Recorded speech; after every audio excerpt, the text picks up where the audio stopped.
The vacation weeks always present some opportunities to see things that you thought you'd never seen before, and that includes ski boots on the wrong feet. In the era of the rentals were all rear entry ski boots, people unbuckling the ski boots, getting on the lift, and then knocking on our door at the top of the mountain, asking if they could come in, and that's when we realized they don't have their ski boots, because when they loaded the lift, when it left the loading area, their feet came out of their ski boots and their skis, and they left them on the ground.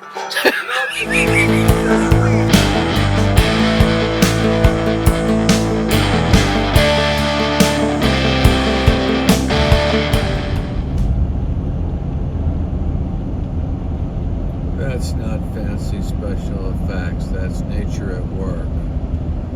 Setting sun,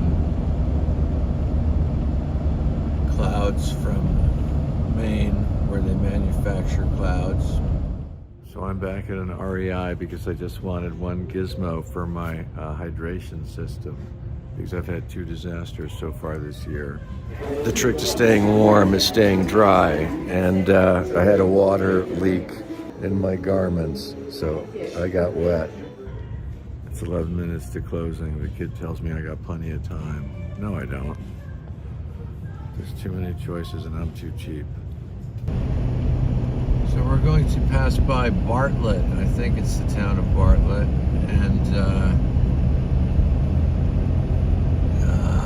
the ski resort up there is called Attitash.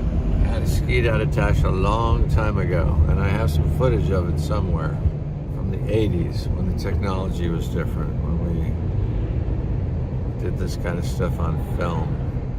People ask me, what is that? What does that mean? It's film. It's a plastic that has an emulsion on it. Don't believe people don't know this stuff.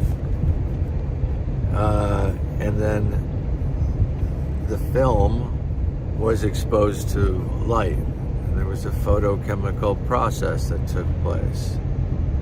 The chemicals upon the film changed, and when they were put in a special magic solution called a developer,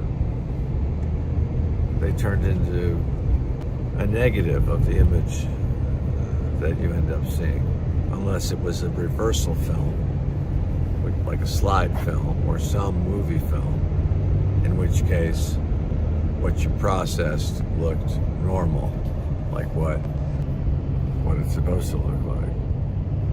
Film, yeah, that's the way we used to do things. Yep. And it wasn't super cheap, virtually free the way things are now. I could just go on and on and on. It was better in the old days. People knew when to shut up.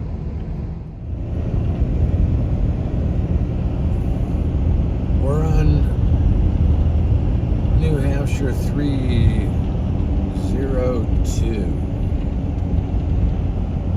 This is how I first came to New Hampshire some 40 years ago on a motorcycle. Et la voilà, les montagnes. The big ones for this part of the continent. And they're good.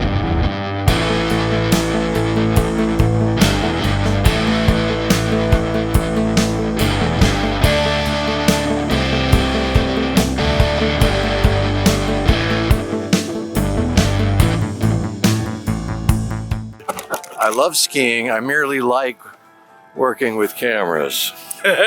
So, big stick mishap.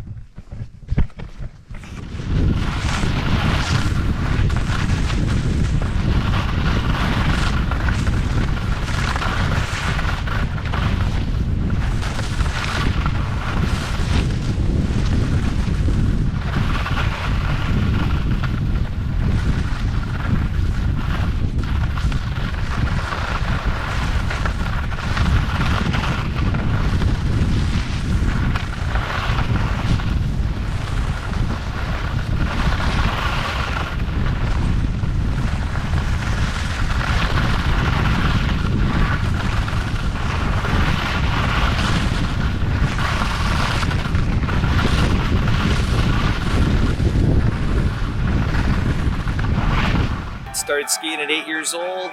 I've been patrolling now for the last 41 years. Initially as a volunteer, and then the last 28 plus years as a paid staff. In that time, I bet you've skied at many dozens of places in New England. Actually, not as many as most people would expect. The joke with me is that if I ski anywhere, it's where I work. I don't do many recreational days going to other mountains just because it's just not convenient. Not that you've lost your love for skiing. Oh, absolutely not. That's the main reason why I still do this. It's part of my identity now, so that's a hard thing to give up.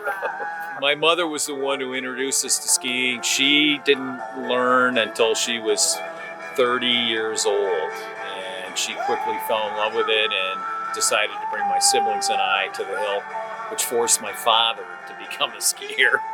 And what hill was that? Where'd you start? At a little hill called Fawnstock in New York. It was a little state-owned ski area along the Taconic Parkway in Dutchess County. And then these other ski hills, there was a little one in my hometown, Loch Ledge, associated with a golf course, and then Birch Hill, which is now Thunder Mountain near Carmel, New York. And you've been here at Black Mountain how long? This is my 9th year.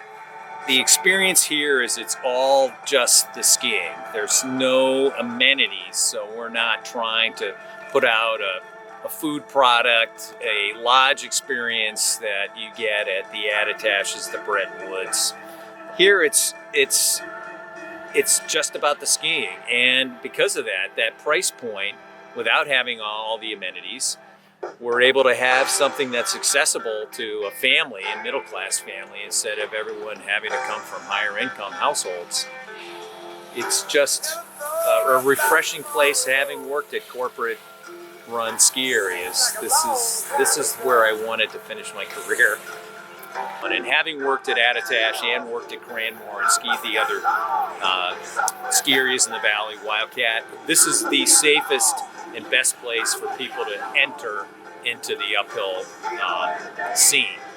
So many of these other mountains, there are too many blind spots with the routes that they have going uphill. And so for me, and being the safety officer from the mountain, I was scared to death at Cranmore, what we had going on, and then I came here and saw that we had an opportunity to do something here that they put in place that I think is wonderful. And it also gives the opportunity for these uphill skiers. They have a young family, they have kids. The kids can come here and they can ski, they can teach them to ski here. These uphillers can work on their downhill skills. When the uphill scene first took off, I had a lot of people who they were really good at going uphill and did not know how to go down. That's yeah. A quarter of a century ago, I met someone at Tuckerman Ravine who was there to learn how to. He had the right gear, but he had never used it.